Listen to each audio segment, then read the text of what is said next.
এই যে ঈদুল আজহা যেটা আমরা পালন করছি কোরবানির পশু জবাই করার মাধ্যমে, অন্যান্য নবীদের জামানায় কোরবানি এটা ছিল, কিন্তু পদ্ধতিটা আলাদা ছিল। আমাদের যেহেতু পশু জবাই করে খেলে ফেলার নিয়ম, অন্যান্য জামানায় যারা ছিল তাদের পশু জবাই করে এরকম ময়দানে রেখে আসা লাগত।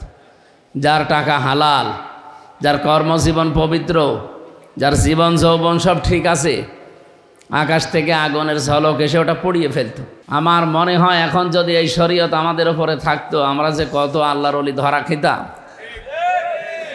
কারণ অনেকের আত্মীয় স্বজনও মনে হয় নষ্ট হয়ে যেত, পড়ে থাকতো, আকাশ থেকে আগুনের ঝলকও আসতো না, মানুষ বুঝতো যে উপরে ফেটফাট ভেতরে সব।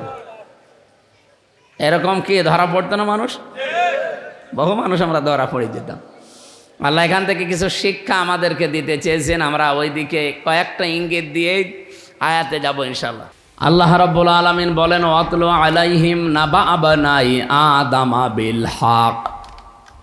হে নবী, আপনি আপনার উম্মতদেরকে আদম নবীর দুই সন্তানের কাহিনী এটা যথাযথভাবে তেলাওয়াত করে শোনাবেন। এই সত্য কাহিনীটা বলেন তো একেবারে পৃথিবীর প্রথম দিকের এই কাহিনীটা, আর আমরা এই যে কিয়ামতের আগে আছি, এতদিন পরে এই কাহিনী আমাদেরকে শোনাতে বললেন, অবশ্যই এর ভেতরে কোনো কারণ নেই। বলেন বলেন, কত সূক্ষ্মভাবে শব্দগুলো আল্লাহ বাছাই করলেন। প্রথমেই দিলেন ওয়াতলু, তেলাওয়াত করে শোনা। তেলাওয়াত আর এমনি পড়া এক জিনিস না। কেউ যদি কোনো কিছু তেলাওয়াত করতে চায়, কমপক্ষে 4টা বিষয় তাকে মানা লাগবে।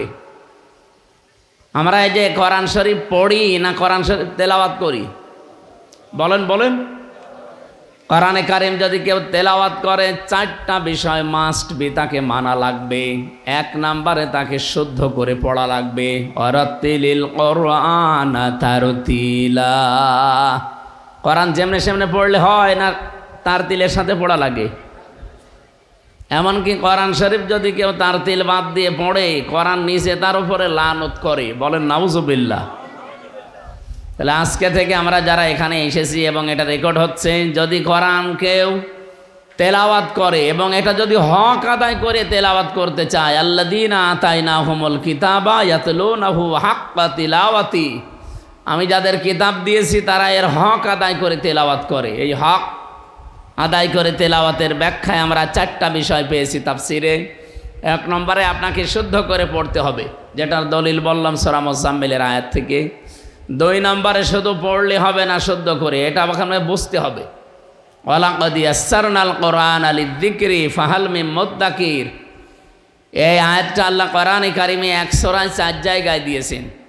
17 নম্বর আয়াত, 22 নম্বর আয়াত, 32 নম্বর আয়াত, 40 নম্বর আয়াত। এক আয়াত 4 বার দেওয়ার আগে 4 জন বড় বড় নবীর কাহিনী আল্লাহ আমাদেরকে আগে শুনিয়েছে। আপনি সূরা কলমের এই পুরাটা তাফসির পড়ে দেখবেন, গুরুত্বপূর্ণ 4 জন নবীর ধ্বংসের কাহিনী আল্লাহ আগে বর্ণনা করেছেন। এরপরে বলেন ওয়ালাকাদ ইয়াসসারনাল কোরআনা লিযিকরি ফাহাল মিন মুদ্দাকির। অবশ্যই কোরআনে কারিমকে আমি সহজ করে দিয়েছি উপদেশ নেওয়ার জন্য। এরপরও কি কেউ উপদেশ নিতে এখান থেকে রাজি না? তার মানে আপনাকে কোরআন শরীফ শুধু পড়ার জন্য আল্লাহ দেয়নি, শুদ্ধ পড়ার পরে এটা আপনাকে বুঝতে হবে।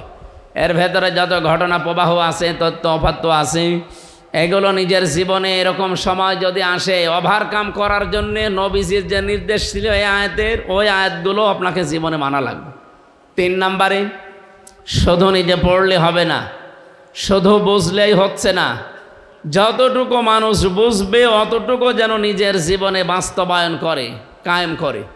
আমি একটা হাদিস পড়েছিলাম, হযরতে ওমর রাদিয়াল্লাহু তাআলা আনহু, তিনি সূরা নাস আর ফালাক এই 2টা তার জীবনে মিলাতে 11 বছর সময় লেগেছিল। মানে বাড়িতে সুবহানাল্লাহ বলবেন। টের পাচ্ছেন কি বললাম? এই 2টা সূরা পড়তে 11টা আয়াত। কয় মিনিট লাগতে পারে আমাদের? খুব বেশি হলেও 1.5-2 মিনিট লাগবে। উনি মনে হয় আমাদের মতো এত জোরে পড়তে পারতেন না, নাকি? ওনার ভাষা আরবি, তো ওনার এত বছর লেগেছে কেন? কারণ নিজে আয়াত পড়তেন, আয়াত পড়ার পরে দেখতেন এটা আমার প্র্যাকটিক্যাল লাইফে আছে কিনা।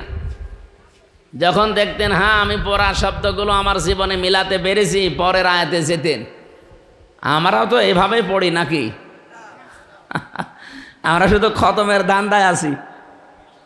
অনেকেই প্রতি মাসে মাসে 4-5টা করে খতম। আমি জেলখানায় থাকতে খালি এই অভ্যাস তো ছিল, কারণ আমাদের তো অন্য কিছু দিত না। কোরআন শরীফ একটা ছিল, আর বাকি কোনো বই চাইলে 3 বছরের ভেতরে বই, এই যে এটি মাজহারুল ইসলাম কালকে মুক্তি পাবে, আল্লাহর এই বান্দার কাছে প্রায় 300-র উপরে বই আছে। এতদিন যারা ইসলামী আন্দোলনের ছেলে ছিল তারা বের হওয়ার সাথে সাথে ওনার কাছে বই রেখে আসতো। মাওলানা মতিয়ার রহমান নিজামী রহমতুল্লাহ আলাই, শহীদ আব্দুল কাদের মোল্লা রহমতুল্লাহ আলাই, এরপরে যতগুলো মানুষ বিদায় নিল, এই মানুষগুলো তো বের হয়ে গেছে, আর কিতাবগুলো ওনাকে আসার সময় দিয়ে এসেছিল।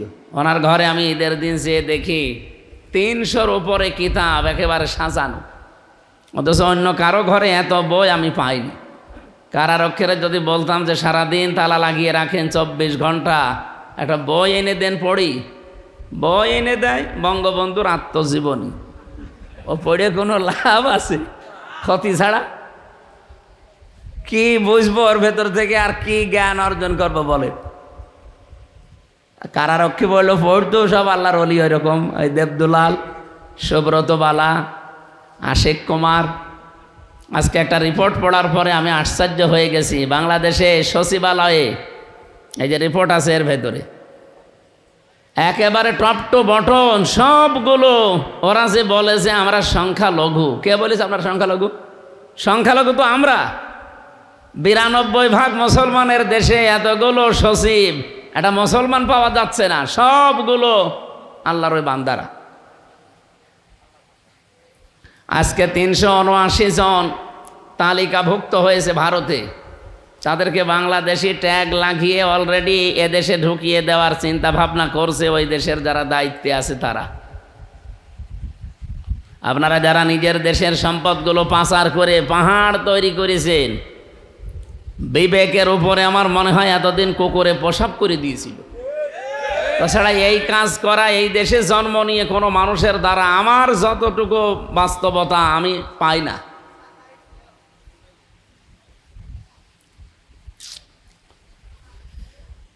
তো এদেরকে কিছু বললে যদি বলতাম যে একটু ভালো বই নিয়ে আসেন, সব সময় শুধু বঙ্গবন্ধু বঙ্গবন্ধুর বই নিয়ে আসেন, অন্য বই নেই। আর একবার বই নিয়ে এসে দিল বঙ্গবন্ধুর চীন সফর, ওটা পড়ে আমি কি করব? আমার ভালো বই নিয়ে এসে দেন, বলে বই আছে এবার নিয়ে আসবো। এবার বই নিয়ে এসে দিয়েছে বঙ্গবন্ধু ছেলেবেলা, ওই কার গাছে ঢেলা লাগিয়েছে, আম পেড়েছে, পেয়ারা চুরি করে খেয়েছে, এইসব আপনি পড়ি দেখেন পুরোটা। তাছাড়া কি জ্ঞান ওর ভেতরে আছে? আরে ভাই, মানুষের জীবন পড়ে পরিবর্তন হয়? মানুষ যদি মানুষের জীবন পড়ে পরিবর্তন হতে চায়, পড়া লাগবে মুহাম্মাদুর রাসূলুল্লাহর জীবনী। হ্যাঁ, কথা বলছেন? এরকম জীবনী দেশের ভেতরে নেই। বঙ্গবন্ধু কর্নার বানিয়ে জাতিকে শুধু এর উপরে পড়িয়েছে। 6 মাসে যদি আপনি পড়ে পরীক্ষা দিতে পারেন, আপনাকে পুরস্কার দেয়। কেন ও জীবনী না পড়ে নবীর জীবনী দেওয়া যায় না? আর রাহিকুল মাখতুম পড়ে পরীক্ষা দেন, যদি পাশ করতে পারেন 10 বছর জেল আছে, 2 বছর মাফ। আমার মনে হয় ওই লোকটার জীবন পরিবর্তন হয়ে বাইরে ও আল্লাহর ওলির মতো জীবন যাপন করবে। অথচ জেলখানার মেন গেটে লেখা আছে এটা জেলখানা নয়, এটা কারাগার নয়, এটা সংশোধনাগার। কিসের সংশোধন? ওখানে গেলে মানুষ আরো খারাপ হয়। কারণ আমারে প্রথম দিন নিয়েছে, যার সাথে রেখেছে যেই কয়টা মানুষ 7 জন, এই 7 জনই হয় বাঁখোর না ডাইলখোর। এর ভেতরে আমি একা, সব বিড়ি খাই, সিগারেট খাই, আবার চুরি করে কেউ ওই গাঁজাও নিয়ে এসেছে ভেতরে। এখন আমি একটুখানি ঘর, এদিকে 3.5 হাত, এদিকে 2.5 হাত, এ 7 জন মানুষের ভেতরে। প্রথম দিন যাওয়ার পর আমি কি বলবো তাদের? আমি একা বললে ওরা ওয়াজ শুনবে? আর ও কি ওয়াজ শোনার মানুষ? ধরা পড়েছে সব বাবা নিয়ে, ডাল নিয়ে। এমনকি আমারে যেখানে রেখেছিল ওর নিচতলায় একদিন জেলার এসে বলছে, হিন্দু জেলার তো, ভেতরে একজন গাঁজার গাছ লাগিস, ডাক দিয়ে বলছে পুলিশ তোরে ধরে জেলে দিল গাঁজা খাওয়ার কারণে, আর তুই ভেতরে গাঁজার গাছ লাগালি, তোরে তো স্বর্গে দেওয়া লাগবে। এই একটু পরে 5 মিনিট ওরে বলছে, এই তুই গাঁজার গাছের ভেতরে লাগালি কি করি?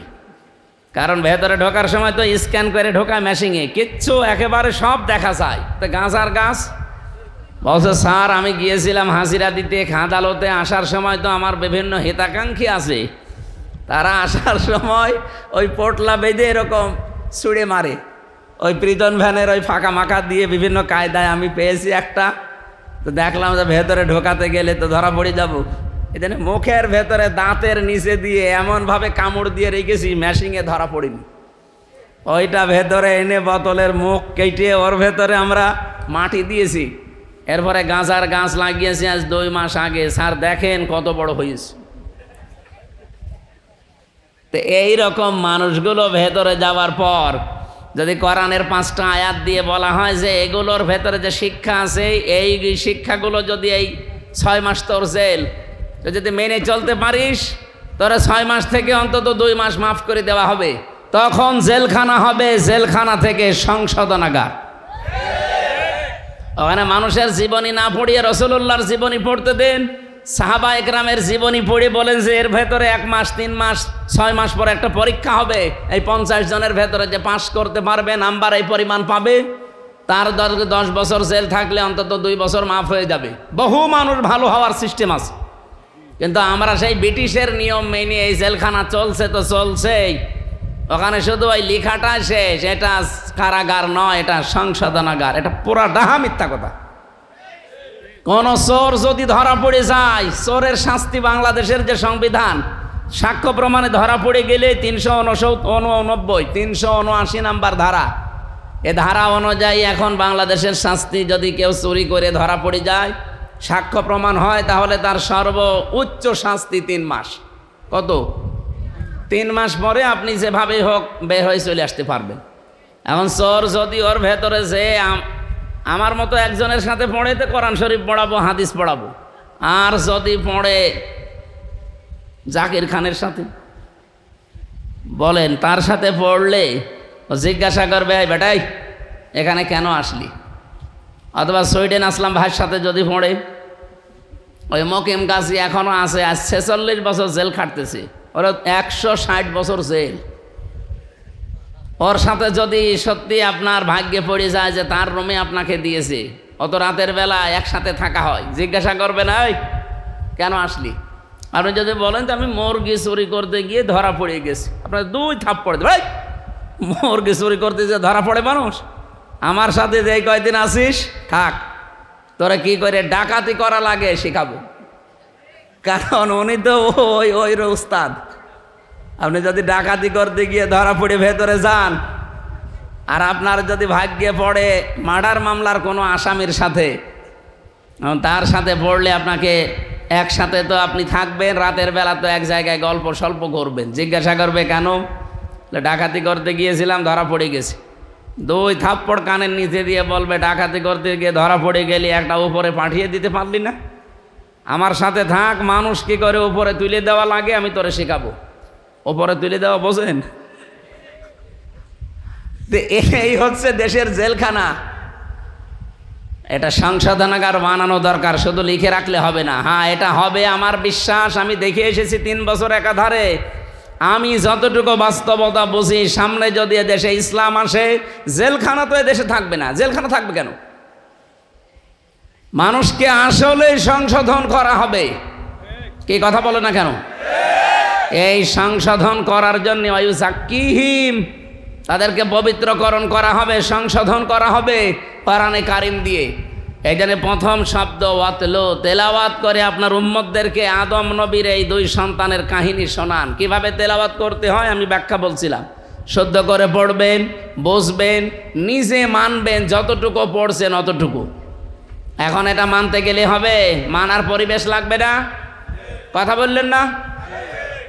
মান ক্বারাআল কোরআনা ফাস্তাযহারাহু, নবীজি বলেন যে ব্যক্তি কোরআন পড়ে আর কোরআনকে এজহার করার চেষ্টা করে।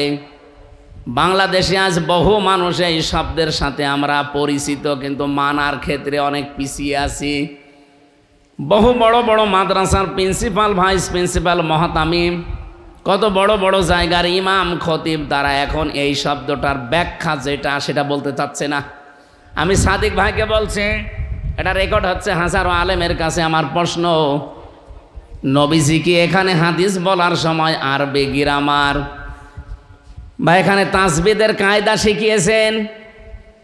শব্দটা তিনি দিলেন ফাস্তাজাহারাহ। এজাহার মানে আপনি যদি তাসবিদের কায়দা পড়েন সেখানে হবে এজাহার মানে স্পষ্ট করা। তো এখানে স্পষ্ট করার কি আছে? যে ব্যক্তি কোরআন পড়ে আর এই ফাস্তাজাহারাহুর ব্যাখ্যা এখন আধুনিক যেগুলো তাফসির পাওয়া যায়, আধুনিক ব্যাখ্যাকার যারা, আপনি দেখবেন এজহার শব্দের অর্থ তারা লিখেছে এজহার মানে বিজয় করা। কথা বোঝেন আমার? যে ব্যক্তি কোরআন পড়ে আর কোরআনকে বিজয় করার জন্য চেষ্টা করে। ও বাংলার মুসলমানরা নিজের কাছে এবার প্রশ্ন করেন তো, এই দেশে 54 বছর আমরা স্বাধীন হয়েছি, কোরআন আমরা পড়ি শুদ্ধ করে, ঠিক আছে, কোরআন আমরা বুঝি হালকা কম বেশি, ঠিক আছে, নিজের ব্যক্তিগত পারিবারিক জীবনে আমরা মানিও, এটাও ঠিক আছে, কিন্তু 4 নাম্বারটা কোরআনে কারিমকে বিজয় করা লাগবে, এই কথা বলতে গেলেই বহু ইমাম, বহু আলেম, বহু জায়গা থেকে বাধা এখন আসে, বলে আমরা ওর ভেতরে নেই। তো এটা কি আপনার বাবা করবে নাকি? কোরআনকে যে এজহার করা লাগবে, বিজয় করা লাগবে, দাঁড় করানো লাগবে, কায়েম করা লাগবে, এটা কি আপনার বাবা করবে না ফেরেশতা আসবে? এইটার কথা বললে আপনি বিভিন্ন জায়গা থেকে কথা শোনেন, শোনার পরে যেন আপনার সুর পাল্টিয়ে দেন যে এটা রাজনীতি। এটা রাজনীতি হয় কি করে? আপনি বাস্তবতার দিকে তাকেন। আল্লামা শাহ আহমেদ শফি, হেফাজত ইসলামের সাবেক আমির, উনি যতদিন কোরআন হাদিস পড়েছিলেন এই দেশে কেউ ওনার শত্রু ছিল? এক কথা বলা লাগবে। যতদিন বুঝেছিলেন শত্রু ছিল, তো আর পারিবারিক জীবন পর্যন্ত তিনি মানতে পারতেন। এর উপরে মানতে গেলে কোরআন কায়েম থাকা লাগে, তাছাড়া মানা যায় না। এ পর্যন্ত যতদিন মেনেছিলেন একটা শত্রু বাংলাদেশে তার ছিল না। কিন্তু যখনই 4 নাম্বার শর্ত পূরণ করতে গেছেন, না এর ভেতরে যা নিষেধ আছে এই দেশে আমি করতে দেব না, আল্লাযীনা ইউযুনা রাসূলাল্লাহি লাহুম আযাবুন আলীম, যারা রসুলকে কষ্ট দিচ্ছে এবং দেবে তাদের জন্য যন্ত্রণাদায়ক শাস্তির ঘোষণাকার। সুতরাং এই দেশে 13 দফা দিয়েছিলেন যে রসুলুল্লাহকে যে গালি দেবে, অপমান করবে তার মৃত্যুদণ্ড দেওয়া লাগবে। এটা কি উনি বানিয়েছিলেন না কোরআনে আছে? যখন এইটা বললেন যে এটা মানা লাগবে, তখন তার নাম পর্যন্ত দেখেন পাল্টিয়ে দিয়েছে। ওর নাম দিয়েছে কি? তেঁতুল হুজুর। ওনার নাম কি তেঁতুল হুজুর? আল্লামা সাইদি রহমতুল্লাহ আলাইহি যতদিন কোরআন শুদ্ধ করে পড়েছেন, বুঝেছেন, নিজে মেনেছেন, কোনো সমস্যা ছিল না। কিন্তু 4 নাম্বারটা যখনই বলেছেন এটা আমি মানাতে চাই, আমি নিজে শুধু মানবো না, আমি মানাতে চাই, তখনই কিন্তু তার বিরুদ্ধে শত্রুতা আরম্ভ হয়েছে, না হয়নি? এমনকি তাকে মেরেও ফেলা হয়েছে। বাস্তবতা এইটা। আমি যতদিন কোরআন পড়েছি, বুঝেছি, নিজের পরিবার আর নিজের ব্যক্তিগত জীবনে মেনেছি, আমার কেউ এদেশের শত্রু ছিল না, এখনও নেই। কিন্তু যখনই আমি বলছি যে না এটা আমি মানুষকে মানাতে চাই, আর মানাতে চাইলে তো ব্যক্তি পরিবার শেষ না, এরপরে সমাজ লাগবে, রাষ্ট্র লাগবে। কথা বলেন।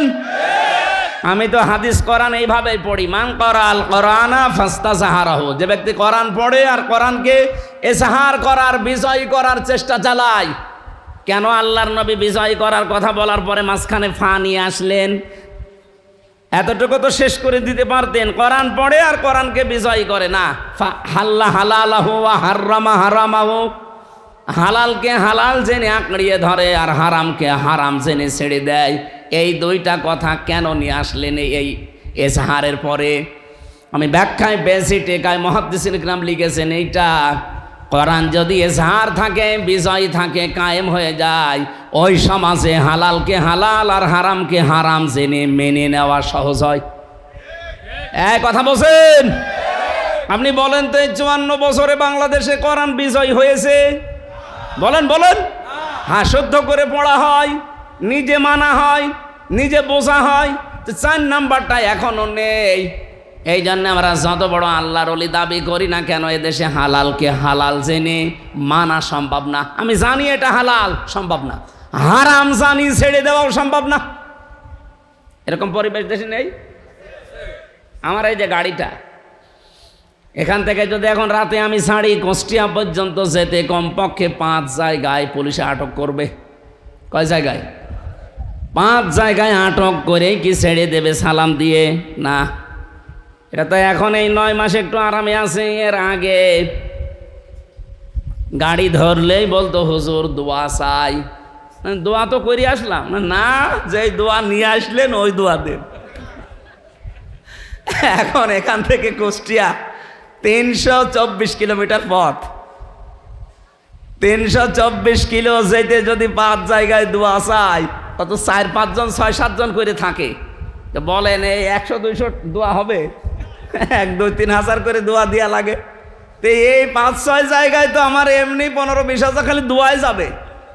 গাড়িটা নিয়ে আসতে যেতে কমপক্ষে 18-20 হাজার খরচ। তা আপনি আর কি করবেন বলেন? এখন ওনাদেরকে যদি জিজ্ঞাসা করে আপনি দোয়া করে আসলাম, এরপরও শোনেন না এই দোয়া চান মানে, হুজুর কিছু করার নেই, এ দোয়া শুধু আমরা নেই না, এ দোয়া উপরে পাঠানো লাগে। কথা বোঝেন? এ দোয়া কোথায় দেয়া লাগে? এই প্রতিদিন যদি রাতের বেলা এভাবে আমাদের 50,000 উপায় হয়, আমরা এই 5 জন মিলে হয়তো 20-30 হাজার নেব, আর 20 হাজার যাবে আল্লাহর ওলিদের কাছে উপরে। এখন বলেন ওরা যদি ইচ্ছা করে তাও কি এই হারাম থেকে বেঁচে থাকা ওদের দ্বারা সম্ভব? যে মাসে আপনি কামাই ওইভাবে করে দিতে পারবেন না, তখন আপনাকে আর এই কুমিল্লায় রাখবে না, এখান থেকে পাঠিয়ে দেবে ও সেই বান্দরবন। তো ওকে বউ ছেলে মেয়ে রেখে ওখানে থাকবে কে? এই জন্যে বাধ্য হয়ে জানে যে এটা হারাম কাজ, এরপরও হাদিয়ার নামে, তৌফার নামে অথবা বিভিন্ন নাম দিয়ে বলে যে কি করব। আমি যে ওসি সাহেবকে পড়াতাম, ওনার কাছে একবার 10 লাখ টাকা ঘুষ এসেছিল ওই 10 সালে। আমি ওই দিন আয়াত পড়াচ্ছি, ঘুষের আয়াত, যে লা তাকুলু আমওয়ালাকুম বাইনাকুম বিল বাতিল। আমার দিকে তাকিয়ে বলছে হুজুর নেবেন মানে? আপনারা আমি কোন আয়াত পড়ালাম? আর আল্লাহর ইশারা ওই দিন ঘুষের আয়াতই পড়িস।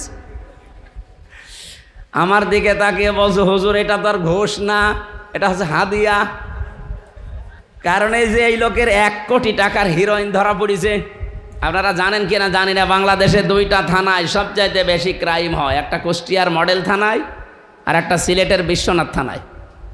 এই 2 থানায় যদি ওসি সাহেব ট্রান্সফার করে আসতে হইতো, অন্তত 50 লাখ টাকা আল্লাহর ওলিদের আগে দেওয়া লাগতো। তো ও যদি কিয়ামত পর্যন্ত চাকরি করে, ওই টাকার বেতন তো তুলতে পারবে না। এই জন্যেই বাধ্য হয়ে বিভিন্ন হাদিয়া তোফা তাদের নেওয়া লাগে। না আমারে বলছে হুজুর আমি কি করব। আমি কি করবেন মানে, আপনারা সরকার হাদিয়া দেয় না, আপনার তো নির্ধারিত বেতন আছে। অথচ পরবর্তীতে আমাকে একা একা ডেকে বলছে, ওই সময় দেখলাম নিল না, গরম দিয়ে তাড়িয়ে দিলে। এই বেটা আমি কোরআন শরীফ পড়ি আর তুমি আমারে ঘোষ দাও। ওই সময় তাড়িয়ে দিল, পরবর্তীতে নিয়েছে কিনা আমি জানি না। তা আমার একদিন ঘরে একা একা ডেকে বলছে হুজুর আসলে আয়াত তো পড়াচ্ছেন আমারে ঠিক আছে, কিন্তু বাস্তবতায় আমি মানব কী করে? আমার বেতন 42,000 টাকা ওই সময় মনে হয়েছিল। আমার স্কেল এখন আমার বেতন সব মিলে আমি 42,000 টাকা পাই।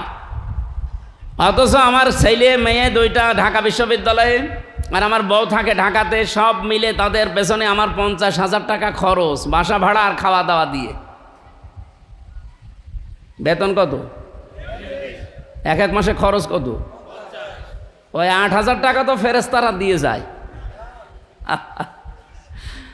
কোরআন যদি এজহার থাকতো এই দেশে, কোরআন যদি বিজয়ী থাকতো, এই ওসি সাহেব হালালকে হালাল জেনে মেনে নিতে পারতো, হারামকে হারাম জেনে ছেড়ে দিতে পারতো, সেই ব্যবস্থা করতো রাষ্ট্র।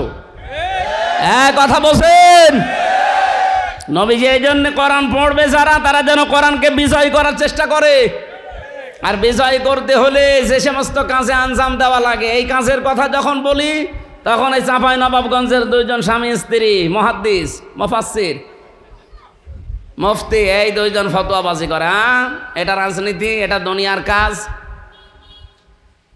আমার নামের আগে মুফতি লিখা আছে।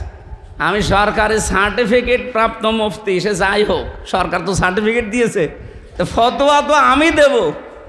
ওদের পেটে বোম মারলে ফতোয়া শব্দটা আরবিতে লিখতে পারবে? এরা যদি ফতোয়া দেয় তা আমি কি ঘোড়ার ঘাস কাটবো?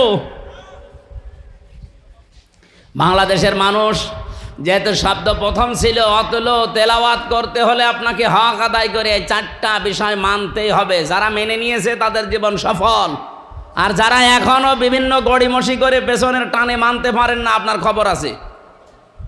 আমি কথা বোঝাতে পেরেছি আশা করছি। আল্লাহ বলেন উলাইকা ইউমিনুনা বি, এরাই আমার কোরআনে বিশ্বাসী, যারা এই চারটা হক আদায় করে, কোরআন পড়ে, তেলাওয়াত করে। বড় কোরআন শরীফের ভেতরে আমি পড়তে গিয়ে 3টা শব্দ পেয়েছি কোরআন পড়ার ব্যাপারে, কারাআ, রাতালা আর তালাওয়া। আপনি অভিধান নিয়ে আসেন, এই 3টা শব্দের ব্যাখ্যায় পাবেন এই 4টা শর্ত।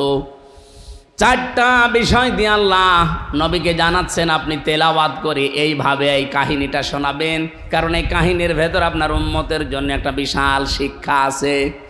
ইয ক্বাররাবা কুরবানান ফাতুকবিলা মিন আহাদিহিমা ওয়া লাম ইউতাকাব্বাল মিনাল আখার।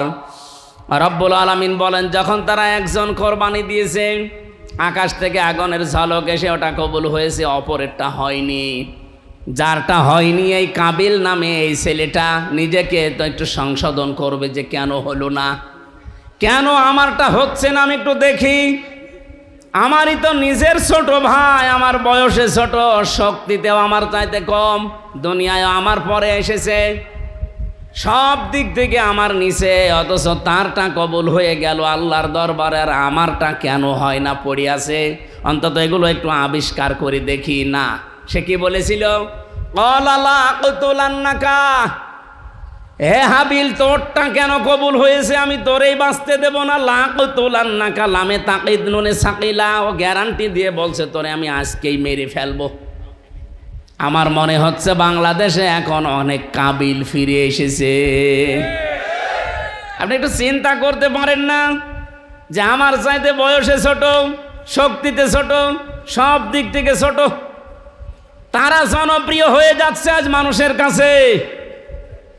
তাদের আচার ব্যবহার, তাদের চরিত্র, তাদের অ্যাক্টিভিটিস, কাজকর্ম, তারা যা যা করে মানুষ আজ তাদেরকে অ্যাকসেপ্ট করে, গ্রহণ করে নেয়, তাদেরকে ভালোবাসে। আর আমি এত পুরাতন মানুষ, আমাদেরকে দেখলেই মানুষ খালি সাদাবাজ বলে। আমি একটু পাল্টাই, একটু ভালো হয় না, তোরেই মেরে ফেলবো, কেন তোরে মানুষ ভালোবাসে? বলেন তো বাংলাদেশে এখন এরকম কাবিল নেই? আপনি কি এই আন্দাজে বলেন নাকি ঠিক আছে? হ্যাঁ, এর পক্ষে একটা হাদিস পড়ছিলাম, নাকি বলবো না? বলবো। মুসলিম শরীফের হাদিস, আন আবি যাররিন রাদিয়াল্লাহু তাআলা আনহু قال قال النبي صلى الله عليه وسلم من ادعى ما ليس له فليس منا وليتبوأ مقعده من النار। মুসলিম শরীফের হাদিস। নবীজি বলেন, যে জিনিস তোমার না, ওইটা যদি নিজের দায়িত্বে তুমি নিয়ে নাও, যতদিন ওইটা তোমার নিজের আয়ত্তে থাকবে, ততদিন তুমি আমি নবীর উম্মত আর নেই। বলেন তো, আগস্টের 5 তারিখের পর থেকে বাংলাদেশে বহু মানুষ এমন অন্যের জিনিস নিজের দখলে নিয়ে, বাবা শাহজালাল সব হালাল। আরে ভাই, কুমিল্লায় নাই, নেই, অন্য জেলায় তো আছে। যাদেরটা নিয়েছেন ফেরত দেওয়া লাগবে, নাই তো আপনি নবীর উম্মত আর নেই। ফালাইসা মিন্না, ফা শব্দটা 19টা অর্থে আসে। ওপরে বর্ণিত যেটা বললেন, মানে দাআ মা লাইসা লাহু, ওটা যদি আপনার ভেতরে থাকে, ফালাইসা মিন্না, আপনি নবীর উম্মত আর নেই। যে জিনিস আপনার না, আপনি যদি ওটা নিজের দায়িত্বে নিয়ে নেন, বলেন এরকম চরিত্র কার আছে? যার আছে তাকে বলছি এইটা ফেরত দেন। অনেক মানুষ এই কথা শোনার পরে বলে যে হ্যাঁ, ইসলামী ব্যাংকও তো দখল করে নিয়েছে। কে বলেছে আপনাকে? ইসলামী ব্যাংক দখল হয়নি, যারটা সে ফেরত পেয়েছে। ইসলামী ব্যাংক আপনার বাবার, যাদের মাথার ঘাম পায়ে ফেলে বানানো ব্যাংক, তাদের জিনিস তারা হাতছাড়া করে ফেলেছিল, দখল হয়ে গিয়েছিল, ওটা আবার তারা ফেরত পেয়েছে। আপনি উল্টা পাল্টা ফতোয়া দেন যে না, ওইটা হাইজাক হয়ে গেছে, চিন্তায় হয়ে গেছে। চিন্তায় হলো কি করি? আমার জিনিস আমি ফেরত পেলাম, চিন্তায় হয় কি করি? আপনি কি রাগ করলেন? আর 2 নাম্বারটা একটু কঠিন বেশি, এটা আমার বলার দরকার নেই। ওয়ালিয়াতাবাওয়া মাকআদাহু মিনান নার, অন্যের জিনিস যারা নিজের দখলে রাখে, ও যেন জাহান্নামে নিজের স্থান তৈরি করে নেয়। আমি হাদিস পড়ার পরে বাংলাদেশে বহু মানুষকে হাদিসের সাথে এখন মনে হচ্ছে মিলে যাচ্ছে। খাপের খাপ মমতাজের বাপ। যদি এরকম কেউ থেকে থাকেন, আপনি কিসের নবীর উম্মত? আপনার জন্য আমি না সাদিক ভাই না কাবার ইমামকে নিয়ে এসে যদি বলেন বিসমিল্লাহি ওয়া আলা মিল্লাতি রাসূলিল্লাহ, ডাহা মিথ্যা কথা হবে। কারণ আপনি আল্লাহর নামেও নেই, রসুলের দলেও নেই। আমি মিথ্যা কথা বলে আপনাকে কবরে রাখলে হবে? বলেন বলেন। আশা করছে আপনি হাদিসটা মেনে চলবেন। কারা চলবেন হাত তোলেন তো। এই হাত তোলার দরকার নেই, আমি জানি এত মানুষ এরকম 2 নম্বর লোকের জিনিস দখল করে রেখেছেন। কাবিল যদি ওই সময় বলতো ঠিক আছে তোরটা কবুল হয়েছে আমারটা হয়নি, কেন হয়নি আমি আবিষ্কার করব, আমিও তোর মতো হব, আমিও তোর মতো মানুষের পাশে দাঁড়াবো, আমিও তোর মতো চরিত্র বানাবো, কোনো মানুষের সাথে খারাপ ব্যবহার আমিও করব না, আমার দ্বারা কেউ যেন কষ্ট না পায়। না, তোরটা কেন হইলো আমি তোরেই মেরে ফেলবো। এই চরিত্র হচ্ছে কাবিলের। কার? আরো জোরে বলেন। আর হাবিলের চরিত্র কি? না না, হাবিল বলেছিল ক্বালা ইন্নামা ইয়াতাকাব্বালুল্লাহু মিনাল মুত্তাকিন। এখানে যারা আরবি গ্রামার জানে তাদের বলেন ইন্নার পরে যদি মা আসে তাহলে বাংলা অর্থ দাঁড়ায় একমাত্র, কেবলমাত্র, শুধুমাত্র। হাবিল গ্যারান্টি দিয়েছিল ভাই আপনারটা হয়নি, এটা আমার দোষ না। ইন্নামা অবশ্যই, এতা কব্বালু, কব্বালা দিতে পারতেন, এতা কব্বালু দিলেন কেন? এটা মজারে বর্তমান, ভবিষ্যৎ, প্রেজেন্ট, ফিউচার।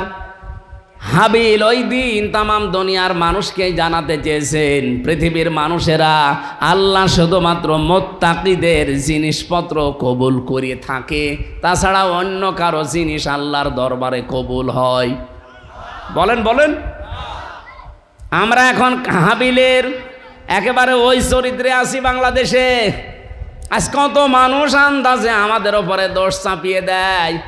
এই 54 বছরে যে মানুষগুলো মিথ্যা দোষ আমাদের ওপরে চাপিয়েছে, জাতি কিন্তু আজকে সব স্পষ্ট হয়ে গেছে। আজকে বিচারের এই রায়ের মাধ্যমে প্রমাণ হয়েছে এতদিন যা বিচার ছিল সবগুলো বানোয়াট, মিথ্যা আর নিজের মন মতো তৈরি করা। এটা অন্তত আপনারা না বুঝলে আমি নিজে তো বুঝি, কারণ আমি নিজে ভিকটিম। 3 বছর আমি জেল খাটলাম, কোন কারণে আমি আজ পর্যন্ত নিজেও জানি না। অথচ আমার মামলা দিয়েছিল আমি নাকি সংসদ ভাঙার জন্যে তরবারি নিয়ে গেছি। একজনকে আমি পাঠিয়েছিলাম যে সংসদে যাও তরবারি নিয়ে ভেঙে ফেলো, অথচ এই সংসদ সদস্য প্রার্থী আমারে ঘোষণা দিয়েছে কুষ্টিয়া থেকে। তা আমি যদি সংসদই ভেঙে ফেলবো তা আমার প্রার্থী হওয়ার দরকার কি? এরপরে মামলার 2 নম্বরে আমার দিয়েছে যে আমি নাকি আনসারুল্লাহ বাংলা টিমের প্রধান। ও সাঁতাসে কি আমি আজ পর্যন্ত জানি না। ভেতরে যাওয়ার পরে একজনকে পেয়েছিলাম, ওনার নাম হচ্ছে আব্দুল মতিন, আর 17 বছর জেলে আছে। ওনারে বললাম ভাই আপনার কি মামলা? বলছে আমি আল্লাহর দলের প্রধান, সারা বাংলাদেশে আল্লাহর দলের সভাপতি আমি। আপনি আল্লাহর দলের সভাপতি, সেক্রেটারি কে? বলছে আমার ছেলে। সভাপতি উনি, সেক্রেটারি ওনার ছেলে, সারা বাংলাদেশে আর কেউ নেই। আজকে আমি এটিএম আজহার সাহেবের এই রায় ঘোষণার পরে দল মত নেই, সারা দেশের মানুষ সব খুশি, আলহামদুলিল্লাহ। এমনকি অনেকে বলছে এই 13 বছরে ওনাকে বিনা কারণে যে কষ্ট দেওয়া হয়েছে এর ক্ষতিপূরণ দেওয়া দরকার রাষ্ট্রের। অথচ দেখলাম কয়েকটা উল্লুক আর ভাল্লুক যাদের জন্মের ঠিক নেই, এইরকম কিছু মানুষ পেছনে আমার মনে হয় মানুষ নেই। ওই কয়েকটা ছাগলের 3 নাম্বার বাচ্চার মতো লাফাচ্ছে। এরা বলছে যে না এ রায় ঠিক হয়নি। রায় কি তোমার কাছে এখন হাসিনার মতো জিজ্ঞাসা করে দেওয়া লাগবে? আমার যে বিচারপতি ছিল উনি আমার নিজে খাস কামরায় নিয়ে বলেছে হুজুর আমার হাত এই 3 বছর বাঁধা ছিল, আমি কিচ্ছু করতে পারি নাই। এই মামলাটা 30 বার তুলেছিলাম, সিএমএম কোর্ট, জজ কোর্ট, হাইকোর্ট মিলে, একবারও জামিন দেয়নি। দিলেই বলে না হবে না। এই লাল দাগ মারা আমার আর মামুনুল হকের। কিন্তু এই মামলাটা আগস্টের 5 তারিখের পরে শুধু তুলতে দেরি, শুধু মামলা জামিন না, একেবারে এরকম বেকসুর খালাস দিয়ে দিয়েছে। আমি বললাম যে 3 বছর জামিন হয় না সে মামলার, আর আপনি খালাস দিয়ে দিলেন। বলছে কি দেখে রায় দেব, এর ভেতর তো কোনো মাল নেই। আমি বলতেও গেলাম যে 3 বছর কি কোনো মাল ছিল? 3 বছরে তো কোনো মাল ছিল না, আপনি তো তখনই রায় দিতে পারতেন, তাহলে আমার 3 বছর জেল খাটা লাগে না? হুজুর কিছু করার নেই, আমার হাত বাঁধা ছিল, এখন হাত খোলা আছে, এখন আমি ন্যায় বিচার করতে পেরেছি। এতদিন এই 13 বছরে ওরা হাত বাঁধা ছিল, ওরা এই জন্য ন্যায় বিচার করতে পারেনি। এখন হাত খোলা আছে, এখন যে যার জায়গা থেকে হালকা ন্যায় বিচার করতে পারছে। এ কথা বলেন না কেন? আমরা চাই 1628 জন মানুষ দেশের দায়িত্বে আছে, এই 1628 জন আগামীতে যেন সব আবু সাঈদের মতো এভাবে হাত খোলা থাকে। এটা কারা কারা চান দেখি? লিল্লাহে তাকবীর। এটা রেকর্ড হচ্ছে এবং সারা দুনিয়া যাবে। মানুষ আমরা 5 জন হই, অসুবিধা নেই। আমরা সত্যের পক্ষে আছি না? দেশটা দেখবেন মিনি জান্নাত হয়ে যাবে। শুধু এই 1628 জন মানুষকে একটু হাতটা ছেড়ে দেন। আমি নিজে দেখেছি, শুধু হাসিনা বাদ দিয়ে সবার হাত বাঁধা ছিল, এমনকি কাওয়া কাকু এও হাত বাঁধা ছিল। ও আপার কথা ছাড়া এক চুলো নড়ার ক্ষমতা নেই। ওই যে যেটা চট্টগ্রামের হাসাও তো মানুষকে হাসাতো, হাসাও মাহমুদ, ওইটারও হাত বাঁধা, ওরা যা বলতো ও তাই বলতো। এই জন্য হাত যেহেতু একজনের খোলা ছিল, এই জন্য ন্যায় বিচারের তুলনায় আমরা সব অবিচার পেয়েছি। অন্যেরটা বলবো কেন, আমার নিজেরটাই বলছি। আমি নিজে যেহেতু ভিকটিম, আমারটাই বললাম। এরকম অবিচার আমরা আর সামনে দেখতে চাই না। ওলট পালট দোষ দিয়ে ওই হাবিলের মতো যে তোরে কেন মানুষ ভালোবাসে, তোরেই মেরে ফেলবো, এই কথা এখন আর জাতি খাবে? বলেন বলেন। কিছু উঠলে আপনারা যে খালি 71, 47, 52 এই তুলে নিয়ে আসেন, কেন 24 নিয়ে আসতে পারেন না?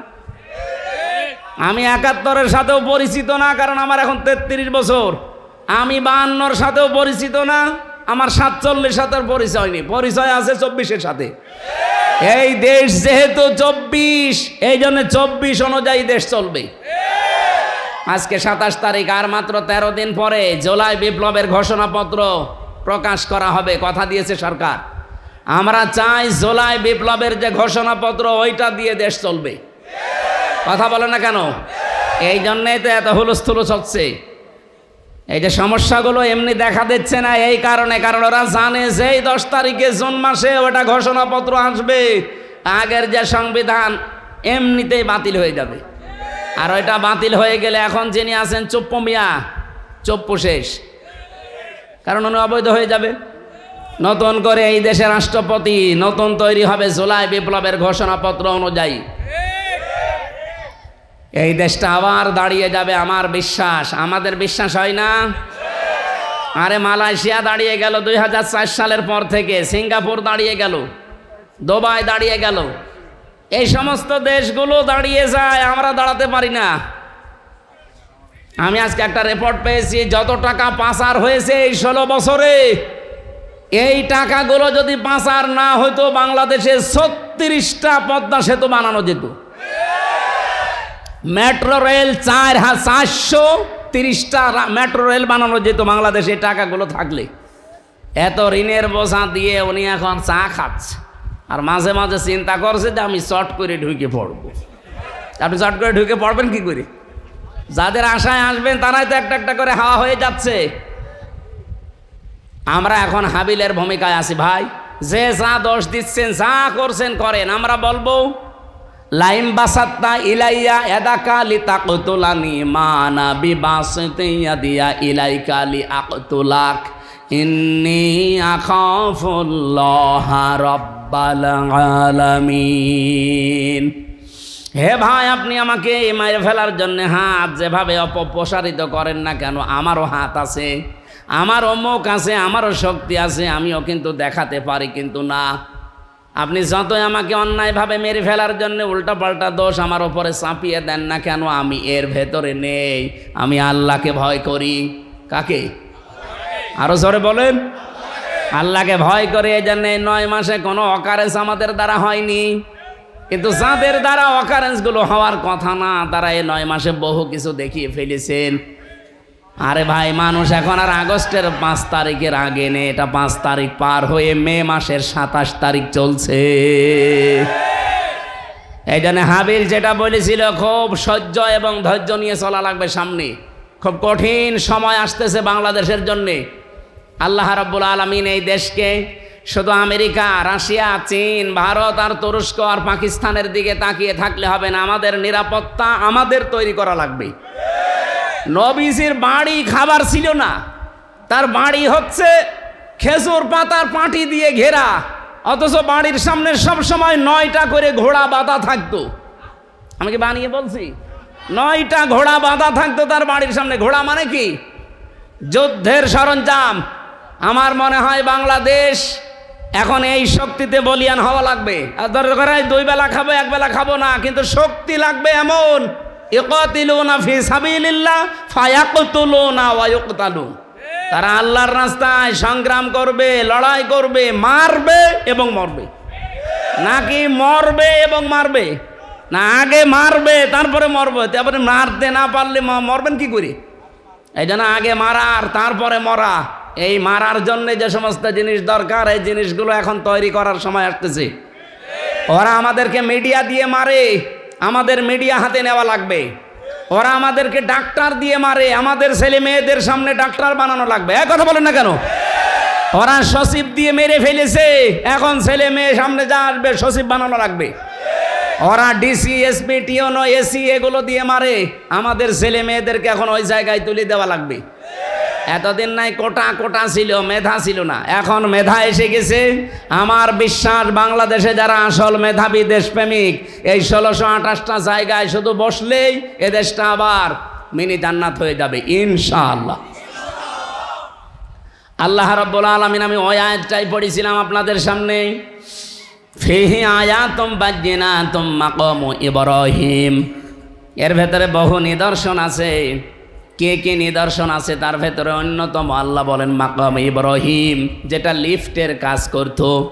উনি হয়তো ট্রান্স দিচ্ছিলেন কাবা শরীফ নিয়ে। কাবা বানিয়েছে আমাদের জাতির পিতা ইব্রাহিম এবং তার সন্তান। তারা যে পাথরের ওপরে উঠতেন, লিফটের মতো উপরে চলে যেতেন, কাজ হয়ে গেলে আবার নেমে পড়তেন। পার্থক্য, আমাদের লিফটে শুধু বোতাম টিপ দেওয়া লাগে 1 2 3 4, আর ওনার লিফটে শুধু মুখে বলা লাগতো আমি অমুক জায়গায় যাব, উঠে পড়তে। বলেন সুবহানাল্লাহ। আল্লাহ বলেন এটা আমার একটা নিদর্শন। অমাং দাখলাহু কানা আমিনা। কেউ যদি কাবায় প্রবেশ করে আল্লাহ বলেন তাকে নিরাপত্তা দেওয়া হয়। কে বলছেন? আরো জোরে বলেন। বলেন তো বাংলাদেশ কি কাবা শরীফ? বলেন বলেন।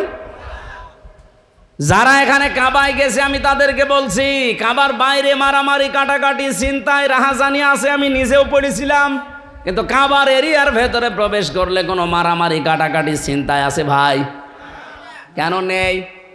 কারণ এই জায়গাটা নিরাপত্তা দিচ্ছে কে? কেন? কারণ এই জায়গার ভেতরে কোনো শিরিক পাবেন না। কোরআনে কারীম গ্যারান্টি দিয়েছে। এটা সূরা আনআম 7 নাম্বার পারা 17 নাম্বার পৃষ্ঠার 1ম নাম্বার লাইনের 82 নাম্বার আয়াতের প্রথম অংশে পাবেন, আল্লাযীনা আমানু ওয়া লাম ইয়ালবিসু ঈমানাহুম বিযুলমিন উলাইকা লাহুমুল আমন। রব্বুল আলামিন বলেন যারা ঈমান আনে আর ঈমানের সাথে যারা জুলুম মিশ্রণ করে না, এখানে জুলুম মানে শিরিক, তাদের ঈমানের সাথে যারা শিরিক আর জুলুম মিশ্রণ করে না, উলাইকা লাহুমুল আমন, আল্লাহ যেন এভাবে দেখাচ্ছে যে এরাই নিরাপত্তার হকদার। সুতরাং কাবা শরীফে যেহেতু শিরিক নেই, আল্লাহ পুরাটা নিরাপত্তার চাদর দিয়ে ঢেকে রেখেছেন। বাংলাদেশের 56,000 বর্গ মাইল আমরা যদি শিরিক মুক্ত করতে পারি, জুলুম মুক্ত করতে পারি, এই এরিয়াটা আমার আল্লাহ নিরাপত্তা দিয়ে ঢেকে রাখবেন। আমার কথা আসলে এইটাই, অমাং দাখলাহু কানা আমিনা, এখানে প্রবেশ করলেই নিরাপত্তা পেয়ে যায়। বাংলাদেশ তো আর কাবা শরীফ না, এখানে নিরাপত্তা দেওয়ার জন্য শুধু রাশিয়া, আমেরিকা, ভারত এদের সাপোর্ট পেলে হবে? বলেন বলেন। উলাইকা লাহুমুল আমন, এরাই নিরাপত্তার হকদার। সুতরাং আল্লাহর পক্ষ থেকে নিরাপত্তা যদি এই দেশ পেতে চায়, বদ্বীপ বলছিল না যে চারিদিকে সব ওরা, একদিকে সাগর, যাবেন কোথায় থেকে? সুতরাং এই দেশে নিরাপত্তা দেওয়ার জন্যে শিরিক আর জুলুম মুক্ত দেশ গঠন করার কোনো বিকল্প নেই। আর এটার জন্য কোরআনের শাসন লাগবে। এটা যদি কারো কাছে রাজনীতি মনে হয়, হ্যাঁ এইটাই আমাদের রাজনীতি। এটা যদি মনে হয় যে এটা দুনিয়ার কাজ, হ্যাঁ এইটাই দুনিয়ার কাজ। কেউ যদি বলে এটা ধর্ম ব্যবসা, হ্যাঁ এটা আমার ধর্ম ব্যবসা। আমি চাই এই দেশকে আল্লাহর নিরাপত্তার চাদরে বেষ্টন করতে। চান না আপনারা? বলুন। এই জন্য শিরিক মুক্ত করা লাগবে। শিরিকে বাংলাদেশে নেই? বলেন বলেন। আমি শিরিক বিল জাত, শিরিক বিল সিফাত, শিরিক বিল ইখতিয়ারা, শিরিক বিল হুকুক 120 প্রকার পড়েছি তাফসিরে, আর বাংলাদেশে প্রত্যেকটা চলছে। তো এখানে সে নিরাপত্তা আল্লাহ দেবে কি করে? 1 নম্বরে শিরিকের এক বাক্যে জবাব দেই, আল্লাহ যেটা পারে ওইটা অন্য কেউ পারে, এই বিশ্বাস করার নাম শিরিক। এই কথা বলেন না কেন? এটা এই দেশে নেই? সন্তান দিতে পারে কে? অন্য কেউ পারে? অনেক নামাজি মানুষ পর্যন্ত এই শিরিক করছে আমার কাছে এসে। সেদিন বগুড়ায় একজন এসে বলছে, হুজুর আপেল পড়ে দেন। কেন? তো এমন আপেল পড়বেন যেন ছেলে হয়। ছেলে হবে মানে সে আপেল ফেলে দিয়েছে। যে আপেল কই? আপেল নেই। কেন? আরে ভাই আপেল পড়ে যদি ছেলে হয় তা আমার 3টা মেয়ে হইতো না। আমি আপেল শুধু ম্যাডামে খাওয়াতাম। কি বিশ্বাস! একজন নামাজি মানুষ যদি এই বিশ্বাস করে, তাহলে সাধারণ মানুষের কোন জায়গায় আছে বলে? ওরা করে দুর্গা পূজা, আর আমরা মুসলমানেরা করছি দরগা পূজা, পীর পূজা। জিনিস একই, খালি সিস্টেমটা একটু আলাদা। এই জন্য শিরিক মুক্ত হওয়া লাগবে জাতিকে। আর এগুলোর জন্য অনেকে টেন্ডার নিয়েছে। কত মানুষ যে কত কায়দায় জাতির ভেতরে শিরিক প্রবেশ করাচ্ছে। আপনি শুধু এই পাশের জেলা ব্রাহ্মণবাড়িয়ার দিকে তাকান, ওরা আল্লাহর নামের পাশাপাশি কত নামের জিকির বানিয়েছে দেখেন। ইয়া আলী বাবা, শাহ আলী বাবা, কেল্লা বাবা, ফতে বাবা, আগলা বাবা, পাগলা বাবা, ন্যাংটা বাবা। আমি নিজে শুনি ওই জিকির করছে। অথচ আল্লাহ বাদে অন্যের নামে জিকির করা যায় আছে? এমনকি রসুলুল্লাহর নামেও জিকির নেই। রসুলুল্লাহর নামে কি আছে? দরুদ শরীফ। আপনারা ভুল করছেন যারা দুনিয়ার এই স্বার্থে পড়ে অথবা বিভিন্ন জায়গা থেকে দাদাদের কাছ থেকে ইশারা পেয়ে অনেকেই পাগল হয়ে গেছে। না, আপনি নিজেও জাহান্নামে যাচ্ছেন, জাতিকে নিয়ে যাওয়ার জন্য চেষ্টা চালাচ্ছেন। আমরা সতর্ক করলাম, আশা করি আমরা সতর্ক হবেন না ইনশাল্লাহ। এরপরে কি? আল্লাহ যেটা পারে ওইটা অন্য কেউ। এই পৃথিবী বানিয়েছে কে? এখানে আইন দিতে পারে কে? এটাকে আমি বানালাম? আলা আলাহুল খালকু ওয়াল আমরু। বানিয়েছি আমি, সিদ্ধান্ত চলবে কার? সুতরাং আল্লাহর এই জমিনে আল্লাহর আইন বাদ দিয়ে যারা অন্যের আইন কায়েম করার জন্য দল করেন, আপনি মুশরিক। বলেন। নাম ধরা লাগবে? এত বাংলা বলেও আপনি বোঝেন না। বলেন না, নাম ধরা লাগবে না। নাম ধরলে না, নাম না ধরলে তো আপনি বোঝেনও না। আল্লাহর আইন বাদ দিয়ে অন্যের আইন যারা এই জমিনে কায়েম করার জন্য চেষ্টা চালাচ্ছেন, আপনি শিরিক করছেন। আর শিরিক করলে আপনি মুশরিক। আর মুশরিকের জন্য জান্নাত হারাম, জাহান্নাম ওয়াজিব। নেন, এবার কোন জায়গায় যাবেন যান।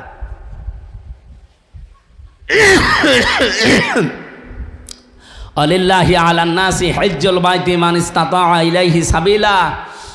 যাদের সামর্থ্য আছে তারা যেহেতু অলরেডি হজে যাচ্ছে, আমার শ্বশুরও কালকে যাবে। হাজার হাজার লক্ষ লক্ষ মানুষ তামাম দুনিয়া থেকে আসতেছে। কিছু শিক্ষা হজের ময়দান থেকে সারা পৃথিবীর মুসলমানেরা যেন এবার নিয়ে যায়। আমার মনে হয় এবার যদি শিক্ষা মুসলমানেরা হজেরটা নিতে পারে, আর এই যে 10 দিন পরে যেটা আমরা দেব কোরবানি, এই কোরবানির আসল শিক্ষা যেটা, শুধু পশুর গলায় ছুরি দেওয়া না, আমার নিজের ভেতরে যে সমস্ত পশুত্ব আছে, হিংসা, অহংকার, এই যে পশুর যে আচরণ, এইগুলো জবাই করা লাগবে এই কোরবানি দেওয়ার সময়। পারা যাবে না ইনশাল্লাহ? এই কোরবানিতেই বাংলাদেশে ইসলাম কায়েম হয়ে যাবে। বিশ্বের মুসলমানেরা নিরাপত্তা পাবে ইনশাআল্লাহ।